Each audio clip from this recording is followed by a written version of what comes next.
50,000 ఉద్యోగాలు, లక్షల్లో పోటీదారులు. నిరుద్యోగిగా ఇంకెన్నాళ్ళు మిగలాలి? అవమానాలతో ఇంకెన్నాళ్ళు బ్రతకాలి? ఇప్పుడు కాకపోతే ఇంకెప్పుడూ కాదు. ఇన్నాళ్ళు నే బ్రతికింది నా కాగితాల చప్పులు వినే కదా. ఇన్నాళ్ళు నేను ఎదురు చూసింది ఈ క్షణం కోసమే కదా. పోటీలో ఎంతమంది ఉంటే నాకేంటి? నా పూర్తి శక్తిని ధారపోసి సత్తా చూపించాల్సిన సమయం వచ్చింది. గెలవాలన్న తపనే తరిగిపోని నా ఇంధనం, అదే నన్ను గెలుపుని చేర్చే గొప్ప సాధనం. రగిలే ఈ కాంక్షకు కాలము, మనస్సు, మనిషి అసలు అడ్డెందుకవుతాయి?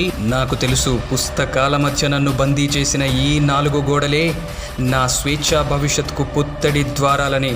ఆశతో ముగిసిన నా నిన్నటి రోజుకి, ఆనందంతో ఎగిసిపడే నా రేపటి రోజుకి నా ఆశయమే సారథి, నా విజయమే వారధి.